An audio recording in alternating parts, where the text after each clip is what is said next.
बिस्मिल्लाहिर्रहमानिर्रहीम। Angina pectoralis ये chest pain का एक टाइप है। जब हमारे हार्ट के मसल्स को टेम्पररी इस्कीमिया होते हैं, यानी कि थोड़ी देर के लिए इस्कीमिया हो जाता है और फिर ब्लड फ्लो नॉर्मलाइज हो जाता है।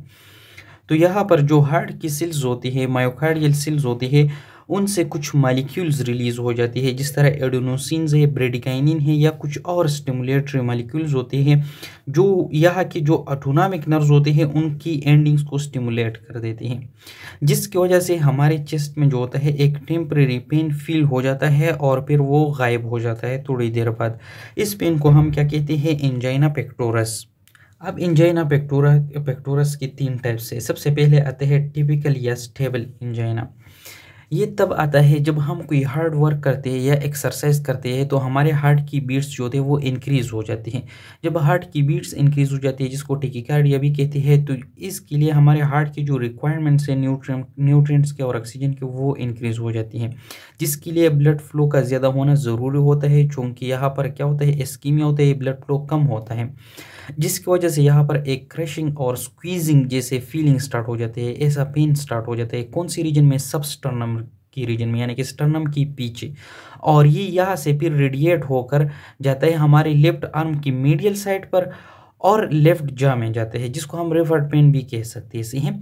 फिर ये रिलीव्ड कैसे होते हैं? जब हम आराम करते हैं या हम फिर क्या कर देते हैं, एक वेजोडाइलेटर ड्रग ले लेते हैं जो हमारे हार्ट को ब्लड फ्लो इंक्रीज कर देता है। मिसाल के तौर पर हम नाइट्रोग्लिसरीन ड्रग ले लेते हैं। सही है। तो इस तरह ये रिलीव हो जाते हैं। अब दूसरे नंबर पर आते हैं प्रेंजमेटल या वेरिएंट एंजाइना। ये किस तरह होता है कि हमारे जो ब्लड वेसल्स होते हैं इनमें जो स्मूथ मसल्स के लेयर्स होते हैं वो उसमें वेजो कंस्ट्रक्शन हो जाती है, वो कंट्रैक्ट हो जाती है, जिसकी वजह से हमारी करोनरी आर्टरी की ये जो ल्यूमेन होते हैं इसका साइज डिक्रीज हो जाता है। तो ब्लड फ्लो हार्ट के मसल्स को क्या हो जाएंगी, या हार्ट की सेल्स को वो डिक्रीज हो जाएंगी, या इसके अंदर कोई फैटी प्लेग या अथेरोस्क्लेरोटिक प्लेग जमा हो गया, जिसकी वजह से हमारे हार्ट की सेल्स को जो ब्लड फ्लो है वो कम हो गई। As a result be ischaemia की वजह से क्या हो जाता है, यहाँ पर इस तरह का पेन प्रोड्यूस हो जाते हैं, जिसको हम प्रेंजमेटल या वेरिएंट एंजाइना कहते हैं। इसका ट्रीटमेंट किस तरह होता है? उसी तरह हम वेजोडाइलेटर ड्रग ले लेते हैं, जिस तरह नाइट्रोग्लिसरीन है, या हम कैल्शियम चैनल ब्लॉकर ले लेते हैं, वो भी एक वेजोडाइलेटर की तरह काम कर देता है, जिसकी वजह से जो हमारा प्रिंजमेटल या वेरिएंट एंजाइना है ये क्या हो जाता है, रिलीफ हो जाता है। अब एंजाइना में सबसे ख़तरनाक और सबसे जो डेंजरस है वो है अनस्टेबल एंजाइना या क्रेशेंडो एंजाइना। सी है। ये क्यों होता है?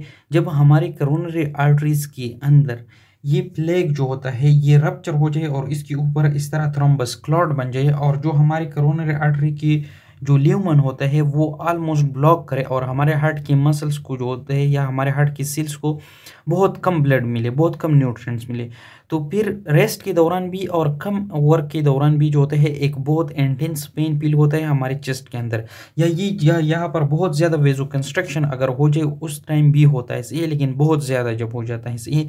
तो जब कम्प्लीटली हमारे हार्ट की सेल्स को जो ब्लड ब्लॉक हो जाए तब जो होते हैं मायोकार्डियल इन्फार्क्शन भी हो सकता है, यानी कि हमारे हार्ट की सेल की डेथ भी हो सकता है। सही।